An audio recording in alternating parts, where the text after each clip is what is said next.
Bayangkan kamu lagi jalan-jalan di sebuah kota di Indonesia.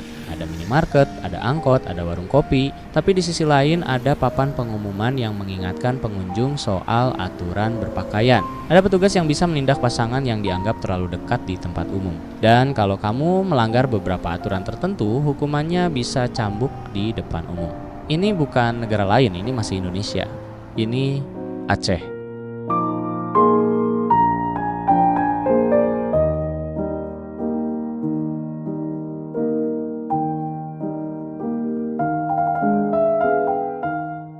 Gimana bisa satu provinsi di Indonesia, negara dengan konstitusi sekuler, bisa menjalankan hukum Islam secara resmi dan legal? Kok bisa? Siapa yang mengizinkan? Dan kenapa cuma Aceh? Jawabannya bukan satu kalimat. Jawabannya adalah 1 abad penuh perang, pengkhianatan, darah, dan negosiasi panjang yang akhirnya berujung pada sebuah kesepakatan yang belum pernah terjadi di provinsi manapun di Indonesia. Duduk yang nyaman. Ini ceritanya.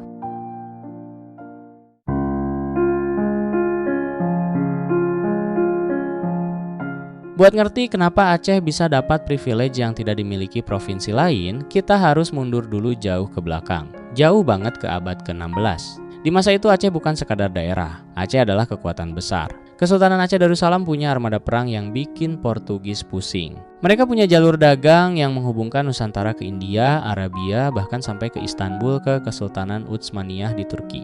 Aceh adalah salah satu pusat penyebaran Islam paling penting di Asia Tenggara. Sampai-sampai Aceh dijuluki Serambi Mekah. Dan yang perlu kamu pahami adalah identitas Islam di Aceh itu bukan sekadar urusan agama pribadi.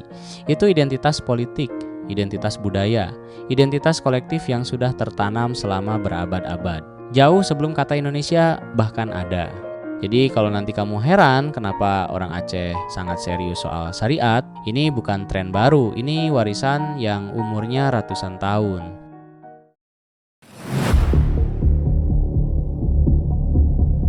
Tahun 1873, Belanda mendeklarasikan perang terhadap Kesultanan Aceh. Mereka pikir ini bakal selesai cepat, seperti daerah-daerah lain di Nusantara yang berhasil mereka taklukkan. Ternyata mereka salah besar.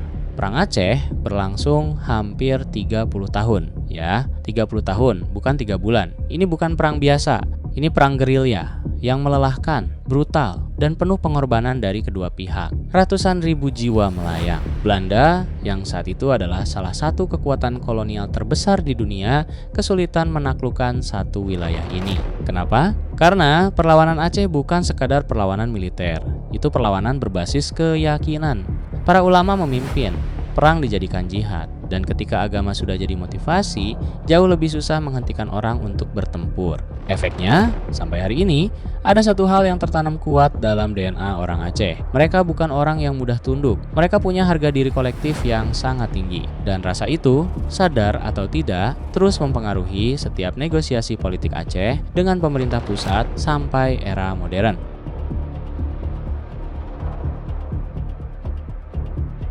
Sekarang kita loncat ke tahun 1945. Indonesia baru saja memproklamasikan kemerdekaan. Tapi jangan bayangkan ini seperti kemenangan yang meriah dan tinggal menikmati hasilnya. Kenyataannya jauh lebih brutal dari itu. Belanda tidak terima. Mereka mau kembali, merebut kembali tanah jajahannya yang selama ratusan tahun sudah mereka kuasai. Tentara Indonesia masih sangat mentah. Sebagian besar adalah bekas tentara pejuang yang bertempur dengan senjata seadanya. Semangat membara tapi minim pengalaman perang modern. Ekonomi hancur. Tidak ada cadangan devisa. Tidak ada infrastruktur yang memadai. Bahkan untuk operasional pemerintahan sehari-hari pun, Indonesia hampir tidak punya dana. Bayangkan kondisinya, kamu baru saja mendirikan sebuah negara, tapi rekeningnya kosong. Tentaramu belum siap, dan mantan penjajahmu sudah bersiap di depan pintu dengan senjata lengkap. Di titik paling rapuh dalam sejarah Indonesia itu, siapa yang maju? Ia adalah Aceh. Aceh datang tidak dengan retorika, tidak dengan janji, tapi dengan tindakan nyata yang sampai hari ini masih tercatat dalam sejarah. Ulama dan pemimpin Aceh mengumpulkan emas dari masyarakat, perhiasan, simpanan keluarga, harta yang selama ini disimpan susah payah, dan menyerahkannya untuk mengisi kas negara yang kosong. Ini bukan donasi kecil-kecilan. Ini pengorbanan kolektif yang dilakukan dengan kesadaran penuh bahwa mereka sedang mempertaruhkan masa depan keluarga mereka sendiri demi sebuah negara yang baru saja berdiri. Tapi yang paling ikonik adalah pesawat. Pada tahun 1948, ketika Indonesia sangat membutuhkan konektivitas dan mobilitas, masyarakat Aceh patungan membeli sebuah pesawat Dakota DC-3. Pesawat ini kemudian dikenal sebagai RI-001 Seulawa, pesawat pertama milik Republik Indonesia. Nama Seulawa sendiri diambil dari nama gunung di Aceh. Sebuah penanda bahwa ini bukan sekedar pesawat. Ini adalah simbol bahwa Aceh berdiri penuh di belakang Indonesia.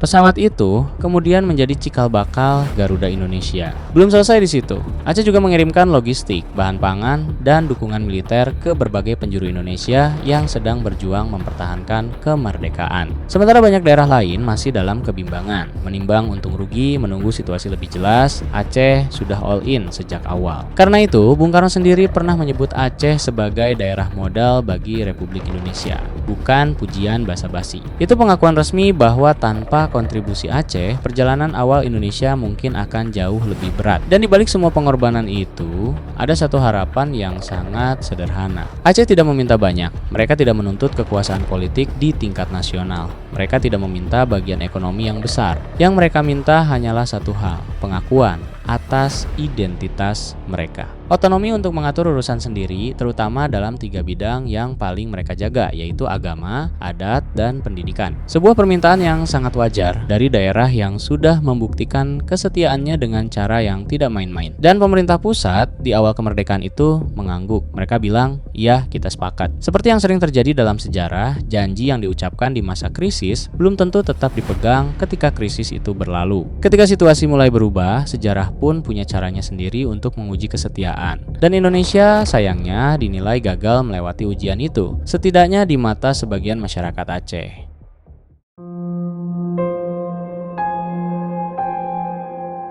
Memasuki tahun 1950-an, situasi mulai berubah. Indonesia mulai stabil. Ancaman Belanda perlahan mereda. Pemerintah pusat mulai bernapas lebih lega dan fokus mereka beralih dari mempertahankan kemerdekaan ke membangun struktur negara yang lebih rapi dan terpusat. Disitulah masalah mulai muncul. Satu persatu, kewenangan yang dijanjikan kepada Aceh mulai dipreteli, pelan-pelan, tanpa pengumuman besar, tanpa dialog yang terbuka. Hanya keputusan demi keputusan dari Jakarta yang perlahan mengikis apa yang pernah dijanjikan. Dan puncaknya datang dengan sebuah keputusan yang bagi banyak orang Aceh terasa seperti tamparan keras di muka. Aceh digabungkan ke dalam Provinsi Sumatera Utara. Coba rasakan apa artinya itu. Aceh, daerah yang punya sejarah ratusan tahun sebagai kesultanan berdaulat, yang punya identitas Islam yang kuat dan mengakar, yang baru saja berkorban luar biasa demi berdirinya Indonesia, tiba-tiba harus melebur jadi bagian dari provinsi lain. Dianggap tidak cukup penting untuk berdiri sendiri. Bagi pemerintah pusat ini mungkin terlihat seperti keputusan administratif yang logis, efisiensi, penyederhanaan struktur,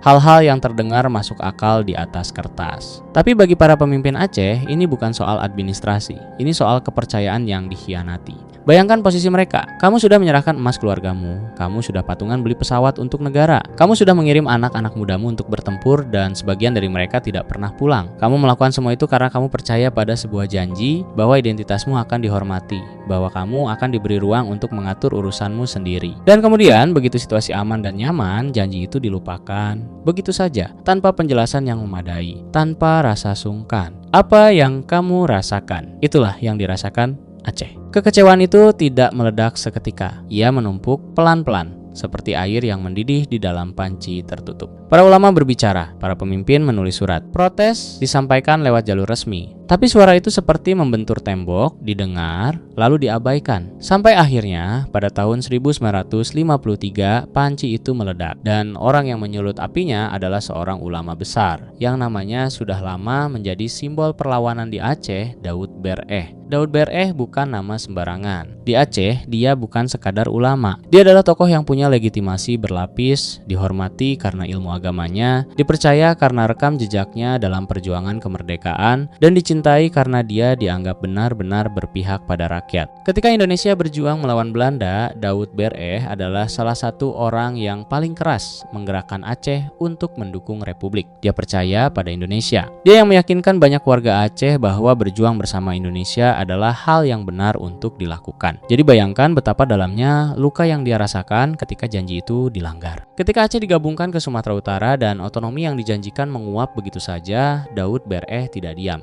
Tapi jalur diplomasi sudah dicoba dan tidak membuahkan hasil. Surat-surat sudah dikirim, pertemuan sudah dilakukan, tapi Jakarta tetap bersikeras dengan keputusannya. Maka pada tahun 1953, Daud Bereh mengambil langkah yang paling keras yang bisa dia ambil.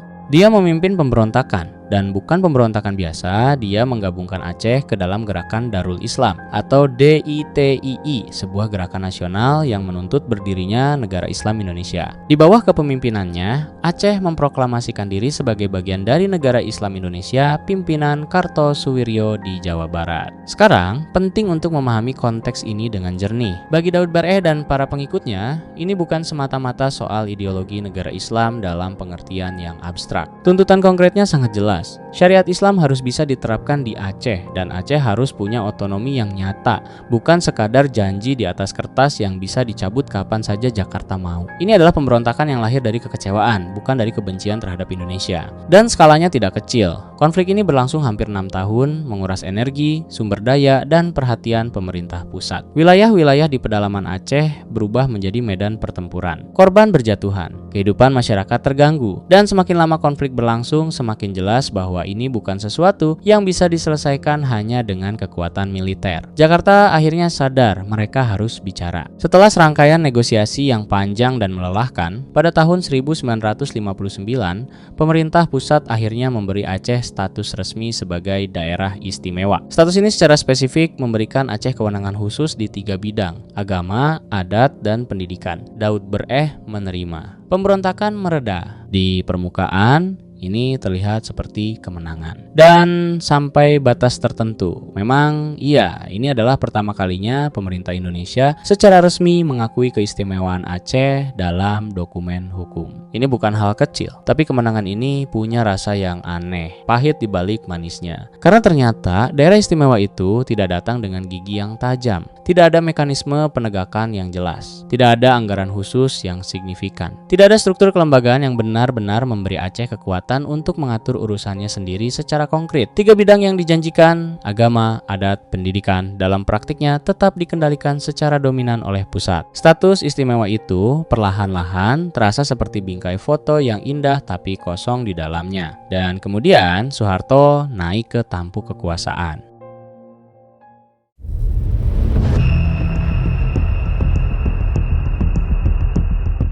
Orde Baru datang dengan agenda yang sangat berbeda. Sentralisasi menjadi kata kunci. Semua hal harus seragam, semua harus tunduk ke Jakarta, dan keistimewaan daerah adalah konsep yang bertentangan dengan visi itu. Di bawah Orde Baru bukan hanya Aceh, semua daerah di Indonesia mengalami pengetatan kendali dari pusat. Tapi Aceh merasakannya dengan cara yang lebih menyakitkan dari yang lain. Karena bersamaan dengan pengikisan otonomi itu, ada hal lain yang sedang terjadi di tanah Aceh yang akan mengubah segalanya. Di bawah tanah Aceh, tersimpan sesuatu yang membuat banyak pihak tiba-tiba sangat tertarik dengan provinsi yang selama ini dianggap bermasalah itu. Minyak dan gas bumi dalam jumlah yang sangat besar. Sekarang kita perlu bicara soal sesuatu yang jarang masuk ke buku pelajaran sekolah. Tapi penting banget untuk dipahami kalau kamu mau benar-benar mengerti kenapa luka Aceh begitu dalam. Kita perlu bicara soal gas bumi Arun. Tahun 1971, perusahaan eksplorasi menemukan cadangan gas alam yang sangat besar di daerah Arun, Aceh Utara. Ini bukan penemuan kecil-kecilan.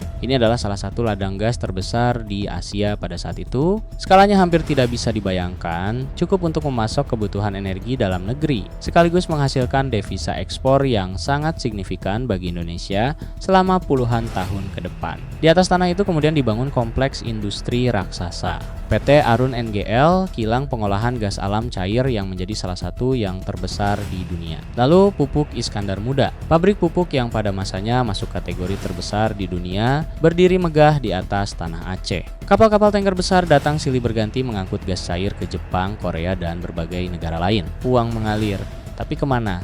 ke Jakarta. Coba bayangkan gambaran ini. Kamu tinggal di sebuah desa di Aceh Utara. Setiap hari kamu bisa melihat asap mengepul dari kilang gas yang berdiri tidak jauh dari rumahmu. Kamu bisa mencium baunya. Kamu bisa merasakan getaran truk-truk besar yang lalu lalang melewati jalan desamu mengangkut pipa dan peralatan berat. Lampu-lampu kilang itu menerangi langit malam seolah tidak pernah tidur. Tapi listrik di rumahmu masih sering padam. Jalan menuju ke kota masih berlubang. Sekolah anakmu masih kekurangan guru. Dan ketika kamu bertanya kenapa, tidak ada yang mau menjawab. Bukan karena tidak ada yang tahu jawabannya, tapi karena di era Orde Baru, pertanyaan seperti itu berbahaya untuk diucapkan terlalu keras. Soeharto membangun negara ini dengan tangan besi. Stabilitas adalah segalanya. Kritik adalah ancaman. Dan daerah-daerah yang dianggap rewel yang berani mempertanyakan kebijakan pusat akan segera merasakan konsekuensinya. Bisa dalam bentuk tekanan politik, bisa dalam bentuk pembatasan. Dan dalam kasus yang ekstrim, bisa dalam bentuk kehadiran militer yang lebih masif. Aceh tahu ini dan diam. Tapi diam bukan berarti menerima. Diam dalam banyak kasus hanyalah cara lain untuk mengatakan bahwa amarah sedang dikumpulkan, disimpan, dan ditunggu momen yang tepat untuk dilepaskan. Selama bertahun-tahun, masyarakat Aceh menyaksikan tanah mereka diperas habis-habisan sementara mereka sendiri hidup dalam keterbatasan. Ini bukan sekadar soal ketidakadilan ekonomi, meski itu sudah cukup menyakitkan. Ini soal sesuatu yang jauh lebih mendasar. Ini soal martabat. Tanah leluhur yang dijaga dengan darah selama ratusan tahun, yang tidak bisa ditaklukkan Belanda meski perang berlangsung 3 dekade, kini terasa seperti sedang dijajah lagi. Dengan cara yang lebih halus, lebih legal di atas kertas, tapi sama menyakitkannya. Di tengah konteks yang mendidih inilah, seorang pria bernama Hasan Muhammad di Tiro mengambil sebuah keputusan yang akan mengubah sejarah Aceh untuk puluhan tahun ke depan. Dia adalah keturunan bangsawan Aceh, terdidik, pernah tinggal lama di luar negeri, dan punya visi yang sangat berbeda dari Daud Bereh sebelumnya. Kalau Daud Bereh masih berjuang dalam kerangka Indonesia dengan tuntutan syariat dan otonomi, Hasan Tiro sudah melangkah lebih jauh dari itu, jauh lebih jauh. Pada tanggal 4 Desember 1976 di pedalaman hutan Aceh, Hasan Tiro mendeklarasikan berdirinya Gerakan Aceh Merdeka atau GAM. Dan tuntutannya tidak bisa lebih jelas dari itu. Aceh harus merdeka, pisah dari Indonesia, berdiri sebagai negara sendiri. Bagi sebagian orang, ini terdengar seperti langkah yang ekstrim. Tapi kalau kamu menelusuri jejak sejarahnya, pengkhianatan atas janji kemerdekaan, otonomi yang dikebiri, kekayaan alam yang dijarah tanpa sisa, mungkin yang mengejutkan bukan bahwa GAM lahir. Yang mengejutkan adalah kenapa tidak lebih cepat. Dan dengan lahirnya GAM, Aceh memasuki babak paling gelap dalam sejarah modernnya.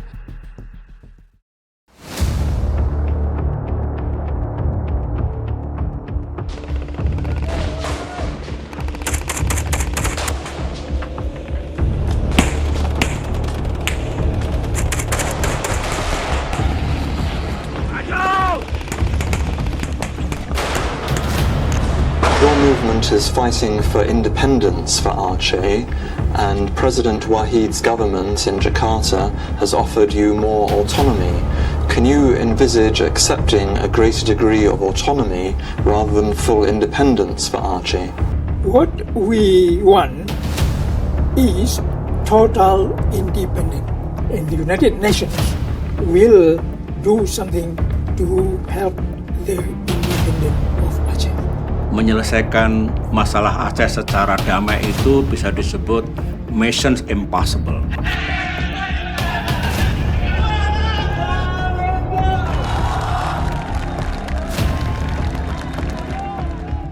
Hasan Tiro berpendapat dan dia menuliskannya dalam berbagai manifesto bahwa Aceh tidak pernah benar-benar menyerahkan kedaulatannya kepada Indonesia secara Ini bukan perang terbuka seperti yang kamu bayangkan, dua pasukan berhadapan di medan tempur yang jelas batasnya. Ini jauh lebih rumit dan jauh lebih menyakitkan dari itu. Ini perang gerilya, perang yang tidak punya garis depan yang jelas. Perang di mana musuh bisa siapa saja dan ada di mana saja. Perang yang paling menyiksa bukan hanya fisik, tapi juga psikologis. Pemerintah Indonesia merespons dengan cara yang lumrah di era Orde Baru, kekuatan militer. Tahun 1989, Aceh resmi ditetapkan sebagai daerah operasi militer atau DOM.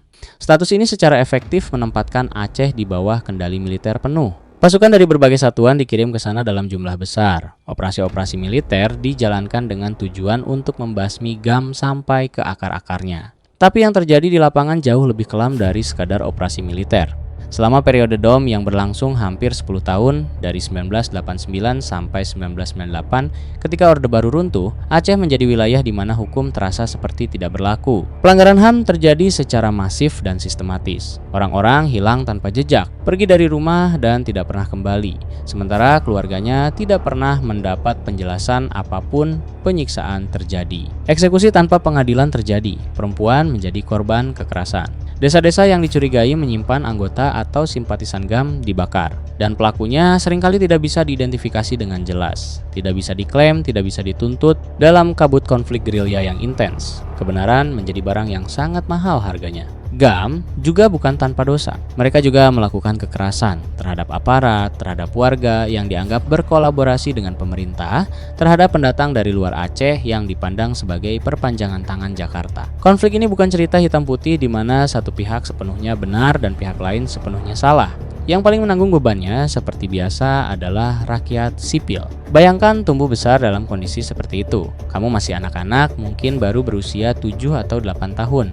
Dan suara tembakan di kejauhan bukan sesuatu yang mengejutkan. Itu sudah jadi bagian dari latar suara kehidupan sehari-hari, seperti suara azan atau suara hujan. Kamu belajar untuk membaca situasi dengan cepat. Kapan harus di dalam rumah, kapan tidak boleh ke sekolah, siapa yang boleh dipercaya dan siapa yang tidak. Orang tua yang pergi ke sawah di pagi hari dan tidak kembali di sore hari. Tetangga yang tiba-tiba menghilang. Tentara yang muncul di kampung dan melakukan pemeriksaan. Ketakutan yang menjadi bagian dari udara yang dihirup setiap hari. Satu generasi penuh di Aceh tumbuh dalam kondisi itu. Dan trauma tidak hilang hanya karena konflik akhirnya berakhir. Trauma meresap jauh ke dalam, mengendap di bawah sadar dan terus mempengaruhi cara orang memandang dunia, memandang pemerintah, memandang keadilan bahkan puluhan tahun setelah semuanya usai. Tapi ada satu hal menarik yang terjadi di tengah semua kehancuran itu. Identitas Islam Aceh bukannya melemah, justru semakin menguat. Dan ini bukan kebetulan, ini adalah mekanisme bertahan hidup yang sangat manusiawi.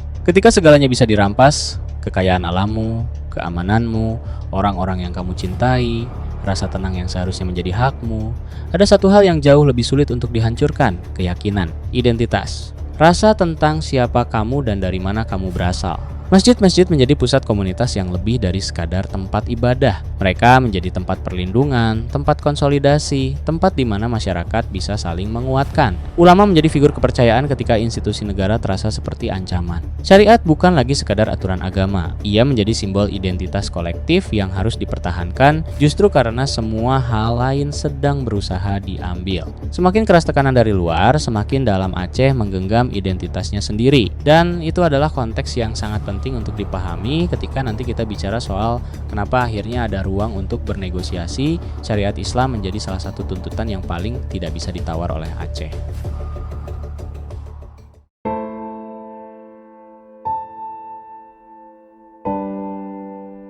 Gempa berkekuatan 6,8 skala Richter mengguncang kawasan Sumatera bagian utara dan Aceh. Pusat gempa terjadi di Mulabung, Aceh Barat, 149 km arah selatan. Hingga kini jumlah korban tewas di Provinsi Ngambro Aceh Darussalam mencapai ribuan orang hilang, sementara di Sumatera Utara dilaporkan puluhan orang tewas. Dalam sejarah, ada peristiwa yang begitu besar hingga mengubah arah segalanya. 26 Desember 2004 adalah salah satunya. Pagi itu, Aceh terbangun seperti biasa. Azan subuh sudah selesai berkumandang. Orang-orang mulai bergerak ke pasar, ke sawah, ke tepi pantai untuk para nelayan yang hendak melaut. Anak-anak berlarian. Asap dapur mulai mengepul. Minggu pagi yang biasa di pesisir Aceh, pukul 07.58, bumi berguncang. Gempa berkekuatan 9,1 magnitudo, salah satu gempa terkuat yang pernah tercatat dalam sejarah umat manusia, merobek dasar Samudra Hindia sepanjang hampir 1.500 km. Guncangan itu terasa sampai ke Malaysia, Thailand, bahkan India. Di Aceh, bangunan-bangunan retak dan runtuh. Orang-orang berlarian keluar ke jalanan, berpegangan satu sama lain, mencoba tetap berdiri di atas tanah yang terus bergetar. Tapi guncangan itu hanyalah pembuka. Yang datang berikutnya adalah hal yang tidak pernah dibayangkan oleh kebanyakan orang yang ada di sana pada pagi itu. Laut tiba-tiba surut, jauh sekali. ke tempat yang seharusnya tidak pernah bisa dicapai oleh mata telanjang dari tepi pantai. Ikan-ikan menggelepar di atas pasir yang tiba-tiba menjadi kering. Terumbu karang yang biasanya terendam kini terekspos ke udara terbuka. Bagi sebagian orang yang belum pernah melihat atau mendengar tentang tanda-tanda ini, pemandangan itu tampak aneh sekaligus menakjubkan. Beberapa orang bahkan berjalan ke arah laut yang surut itu, penasaran. Mereka tidak tahu bahwa laut sedang menarik napas, bersiap untuk menyerang. Kurang dari 30 menit setelah gempa, gelombang pertama datang. Setinggi belasan meter di beberapa titik, lebih tinggi dari gedung 3 lantai, bergerak dengan kecepatan yang tidak bisa dihindari oleh siapapun yang berdiri di jalurnya. Ia menelan pantai, jalan, rumah, pasar, masjid, sekolah, dan manusia dalam hitungan menit. Gelombang itu tidak hanya datang sekali, ia datang berkali-kali, berulang, seperti tidak mau berhenti sampai tidak ada yang tersisa. Banda Aceh, ibu kota provinsi yang jaraknya hanya beberapa kilometer dari pantai, hampir rata dengan tanah. Wilayah pesisir dari Meulaboh di barat sampai ke Aceh Utara di timur laut hancur lebur. Kapal-kapal besar, termasuk kapal PLTD Apung seberat 2.600 ton, terseret gelombang dan terdampar jauh di tengah daratan, di mana kapal seharusnya tidak pernah bisa berada. Dalam rentang waktu yang oleh para seismolog kemudian dihitung hanya sekitar 20 menit untuk gelombang utama menerjang, sekitar 170.000 jiwa di Aceh hilang. Coba berhenti sejenak untuk benar-benar merasakan angka itu, bukan sebagai statistik, tapi sebagai manusia. Setiap satu dari 170.000 itu punya nama, punya keluarga, punya rencana untuk hari itu, untuk minggu depan, untuk tahun depan. Ada yang sedang sarapan ketika gelombang datang, ada yang sedang mengantar anak ke sekolah, ada yang baru saja selesai sholat subuh dan hendak membuka tokonya. Semuanya pergi dalam 20 menit. Ini bukan hanya bencana alam terdahsyat dalam sejarah modern Indonesia. Ini salah satu bencana alam paling mematikan dalam catatan sejarah manusia di abad ini. Dampaknya dirasakan sampai Sri Lanka, India, Thailand, Somalia. Gelombangnya menyeberangi seluruh Samudra Hindia. Lebih dari 230.000 orang meninggal di berbagai negara. Tapi Aceh adalah yang paling parah. Aceh adalah epicentrum kehancuran itu. Dan di tengah kehancuran yang hampir tidak bisa dijelaskan dengan kata-kata itu, konflik bersenjata antara GAM dan pemerintah Indonesia seketika menjadi terasa sangat kecil dan sangat tidak relevan. Bagaimana kamu mau berperang di atas puing-puing? Bagaimana kamu mau mempertahankan posisi ideologismu ketika orang-orang yang kamu klaim sedang kamu perjuangkan sedang membutuhkan pertolongan dengan sangat mendesak? Seluruh dunia tiba-tiba menatap Aceh, bukan karena konfliknya, tapi karena kehancurannya. Bantuan internasional mengalir dalam skala yang belum pernah terjadi sebelumnya, dari PBB, dari puluhan negara, dari ribuan organisasi kemanusiaan. Tentara dari negara-negara yang sebelumnya tidak pernah menginjakan kaki di Aceh kini hadir, bukan untuk berperang, tapi untuk membantu menggali reruntuhan dan mendistribusikan bantuan. Dan disinilah sesuatu yang sangat tidak terduga mulai terjadi. Sorotan dunia yang begitu besar itu menciptakan sebuah tekanan yang tidak bisa diabaikan oleh siapapun. Pemerintah Indonesia sadar bahwa dunia sedang menonton. GAM sadar bahwa dunia sedang menonton. Dan keduanya, di tengah kehancuran yang menyamakan segalanya itu, mulai melihat sesuatu yang selama ini sulit untuk dilihat ketika masing-masing terlalu sibuk dengan posisi dan ego mereka sendiri. Sebuah jendela. Jendela yang sangat sempit, yang mungkin tidak akan terbuka lagi untuk waktu yang sangat lama.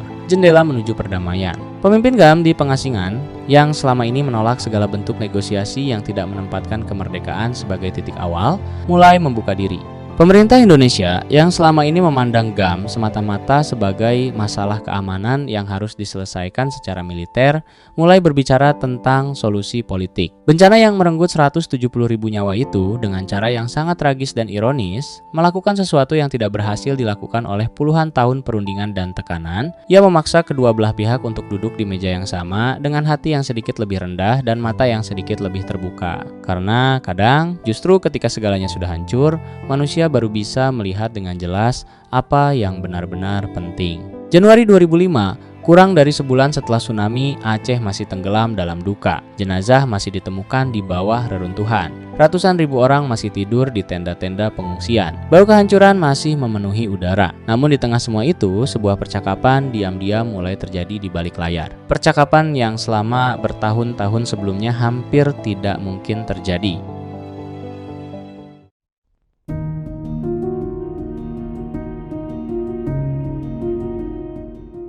Januari 2005, di sebuah kota yang bersalju di ujung utara Eropa, sejarah Aceh sedang ditulis ulang. Pemerintah Indonesia dan GAM setuju untuk duduk bersama di meja perundingan, tapi bukan di Jakarta, bukan di Banda Aceh, bukan di tempat manapun yang punya beban sejarah terlalu berat untuk memungkinkan kedua pihak berbicara dengan kepala dingin. Mereka memilih tempat yang jauh dan netral, sebuah kota di ujung utara Eropa yang dingin, tenang, dan jauh dari hiruk-pikuk politik Indonesia. Helsinki, Finlandia. Pilihan tempat ini bukan kebetulan. Finlandia adalah negara yang punya tradisi panjang sebagai mediator konflik internasional. Negara kecil yang justru karena kenetralannya memiliki kredibilitas untuk menjembatani pihak-pihak yang sedang berseberangan. Dan yang duduk sebagai mediator utama adalah seseorang yang namanya sudah sangat dikenal di dunia diplomasi internasional, Martti Ahtisaari, mantan Presiden Finlandia, diplomat kawakan. Seseorang yang hidupnya sudah dihabiskan untuk mengurai konflik-konflik paling pelik di berbagai penjuru dunia, dari Namibia, Kosovo, hingga Irak. Seorang pria yang tahu persis bahwa negosiasi perdamaian bukan sekadar soal membuat kedua pihak menandatangani selembar kertas. Ini soal membangun kepercayaan antara dua pihak yang selama bertahun-tahun saling membunuh. Pekerjaan yang tidak untuk orang yang mudah menyerah. Perundingan dimulai pada bulan Januari 2005 dan berlangsung dalam beberapa putaran selama berbulan-bulan.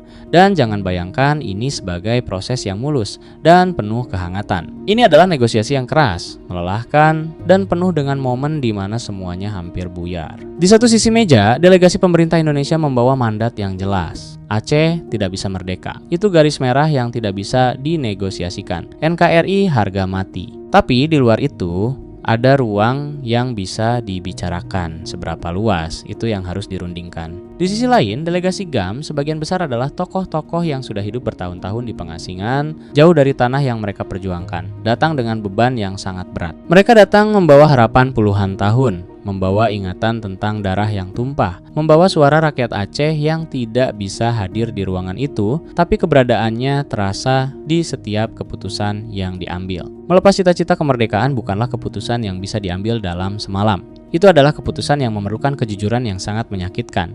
Untuk mengakui bahwa setelah 30 tahun perjuangan, jalan menuju kemerdekaan penuh sudah tertutup dan yang tersisa adalah mencari cara terbaik untuk melindungi rakyat Aceh dalam kerangka yang ada. Ahtisaari memimpin proses itu dengan cara yang kemudian banyak dipuji oleh para ahli diplomasi. Dia tidak memaksakan solusi, tapi terus mendorong kedua pihak untuk fokus pada satu pertanyaan yang sederhana namun mendasar, apa yang benar-benar dibutuhkan oleh rakyat Aceh untuk bisa hidup dengan damai dan bermartabat. Pertanyaan itu pelan-pelan menggeser pembicaraan dari soal menang dan kalah menjadi soal bagaimana membangun masa depan. Dan akhirnya pada 15 Agustus 2005 pena diangkat dan ditandatangankanlah Memorandum of Understanding Helsinki. Ruangan itu sunyi sejenak setelah tanda tangan terakhir dibubuhkan. Lalu tepuk tangan. Bagi banyak orang yang menyaksikan momen itu, ada perasaan yang sulit dijelaskan dengan kata-kata, bukan sekadar lega. Lebih dari itu, ini adalah momen yang terasa seperti sesuatu yang sudah sangat lama tertunda akhirnya tiba, sesuatu yang sebagian orang sudah tidak lagi percaya akan pernah terjadi. Tapi apa sebenarnya isi dari kesepakatan bersejarah itu? GAM sepakat untuk melakukan sesuatu yang sangat berat, melepas senjata mereka, membubarkan sayap militernya, dan yang paling sulit, melepaskan cita-cita kemerdekaan yang sudah menjadi alasan keberadaan mereka selama hampir 3 dekade ya. Ini bukan hal kecil. Ini adalah pengorbanan ideologis yang sangat besar dan ada banyak anggota GAM yang tidak mudah menerimanya. Sebagai imbalannya, Indonesia memberikan sesuatu yang tidak pernah diberikan kepada provinsi manapun sebelumnya. Aceh mendapat otonomi khusus yang luar biasa luasnya. Bukan otonomi di atas kertas seperti status daerah istimewa tahun 1959 yang terbukti lebih banyak simbolnya daripada substansinya. Aceh mendapat kewenangan yang sangat luas dalam mengatur urusan internalnya sendiri. Dan kemudian ada satu poin yang menjadi inti dari seluruh cerita yang sedang kita bahas ini. Aceh diberi hak untuk memberlakukan peraturan daerah yang berlandaskan syariat Islam yang dalam terminologi hukum Aceh disebut kanun. Ini adalah pertama kalinya dalam sejarah Indonesia modern. Sebuah provinsi secara resmi dan legal diberikan kewenangan untuk menerapkan hukum berbasis agama dalam sistem pemerintahannya. Bukan sebagai pengecualian yang ditoleransi diam-diam, bukan sebagai praktik informal yang dibiarkan asal tidak mengganggu, tapi sebagai hak yang dijamin oleh kesepakatan internasional dan kemudian dikodifikasikan dalam Undang-Undang Nasional melalui Undang-Undang Nomor 11 Tahun 2006 tentang Pemerintahan Aceh. Legal, resmi, dan mengikat.